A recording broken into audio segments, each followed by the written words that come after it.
आज हम लोग विजयनगर प्रशासन की व्यवस्था के बारे में पढ़ते हैं। किससे? विजयनगर।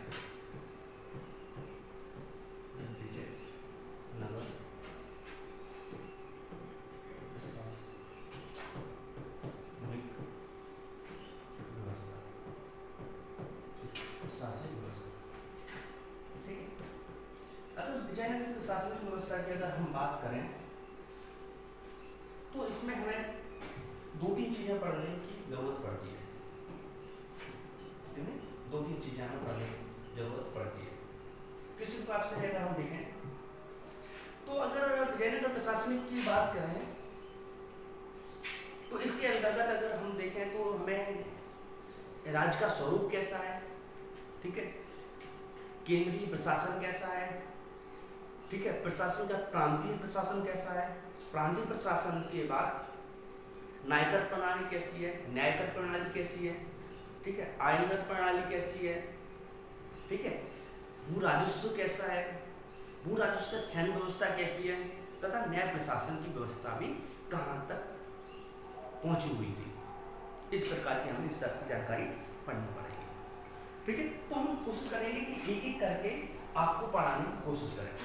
अगर विजयनगर साम्राज्य की बात करें तो विजयनगर साम्राज्य एक अपने आप में एक अनोखी पहल रखता है। क्यों पहल रखता है विजयनगर साम्राज्य?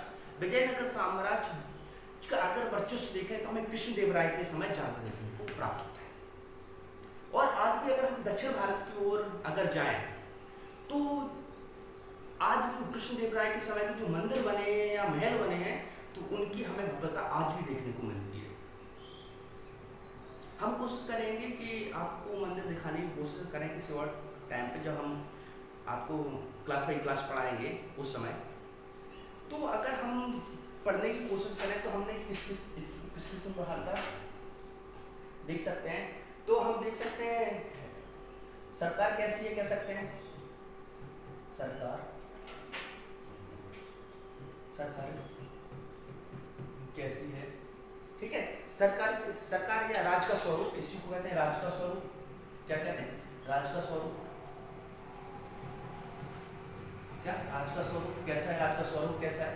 राज के स्वरूप के बाद अगर हम लोग चर्चा करें तो प्रांतीय व्यवस्था कैसी है? क्या प्रांतीय व्यवस्था। प्रांतीय के ऊपर अगर हम लोग देखें तो संघ की व्यवस्था कैसी है? संघ की व्यवस्था कैसी है? संघ की व्यवस्था की अगर बात हम लोग चर्चा करें तो न्यायिकर व्यवस्था कैसी है? न्यायिकर व्यवस्था कैसी है? न्यायिकर व्यवस्था के साथ साथ अगर हम लोग देखें तो आयकर व्यवस्था कहती है। किसकी?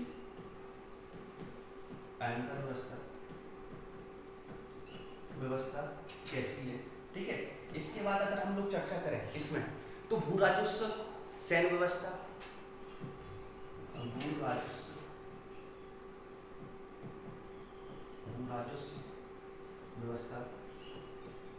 भू राजस्व व्यवस्था के साथ साथ सैन्य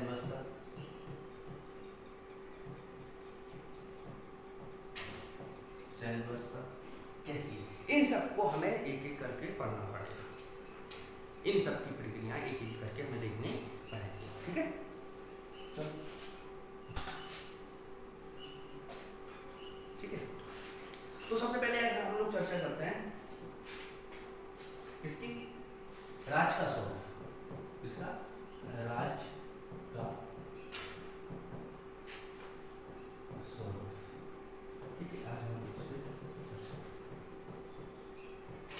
अगर राज्य के स्वरूप की बात आ रहे हैं तो राज्य तंत्र में एक प्रक्रिया में देखने को मिलती है कि राजा का बेटा राजा होता है।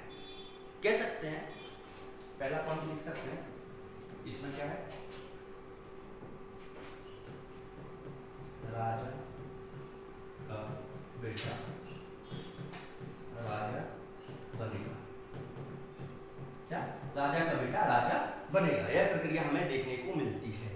और यह राजा का बेटा जो राजा है बनेगा वह प्रजा के हित में काम नहीं करेगा, रणकुशकारी रहेगा।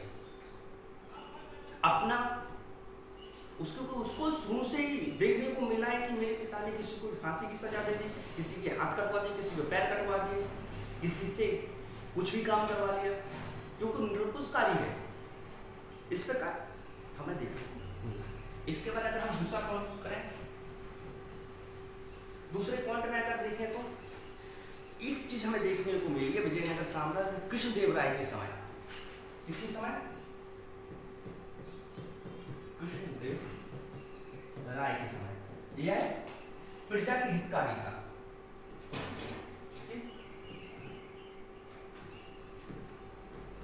प्रजा के लिए अच्छा था। अच्छा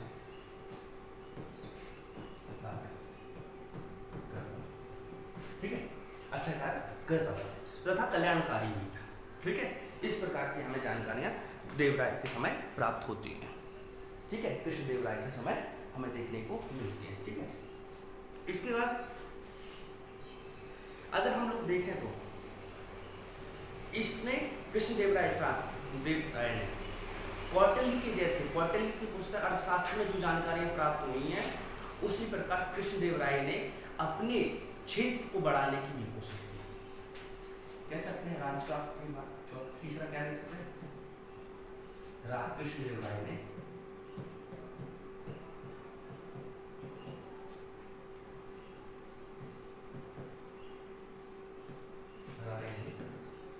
अपने क्षेत्र को बढ़ाने की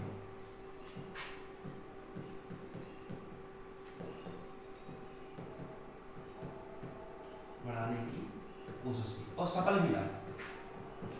कोशिश की और सफल मिला। ठीक है, कोशिश की, ठीक है, और सफल मिला। ठीक है, इसके बाद अगर हम देखें तो इसने अपने कर्तव्यों का अच्छे से पालन किया। ठीक है, इसके बाद केंद्रीय प्रशासन। कौन सा प्रशासन? केंद्रीय प्रशासन। कौन सा? केंद्रीय प्रशासन। केंद्रीय प्रशासन।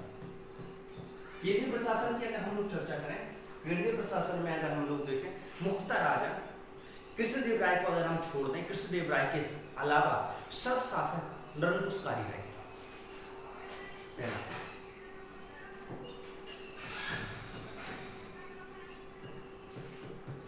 निरंकुशकारी रहे। ठीक है, क्या है? निरंकुशकारी रहे। ओके, इसके बाद विधायिका की शक्ति, कार्यपालिका की शक्ति या न्यायपालिका की शक्ति, सब शक्तियां किसके पास थी?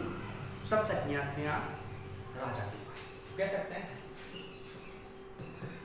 कार्यपालिका, पालिका, न्यायपालिका और विधायिका।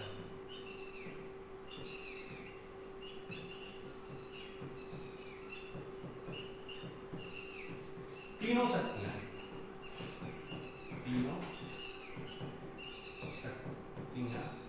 किसके पास है? राजा के पास।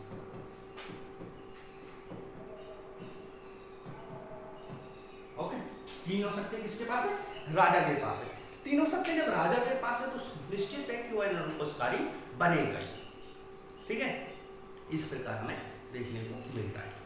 ठीक है, इसके बाद अगर हम देखें इसकी मंत्रिपरिषद की अगर हम लोग चर्चा करें, इसी के अंदर मंत्रिपरिषद, इसकी केंद्रीय मंत्रिपरिषद।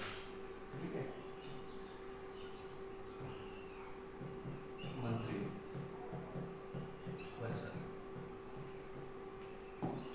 मंत्रिपरिषद में अगर हम लोग देखें तो प्रधानमंत्री, सेनापति, कौन सा? प्रधानमंत्री, सेनापति, प्रधानमंत्री, सेनापति, प्रधानमंत्री, सेनापति। ठीक है, प्रांतपति, कौन सा? प्रांतपति, प्रांत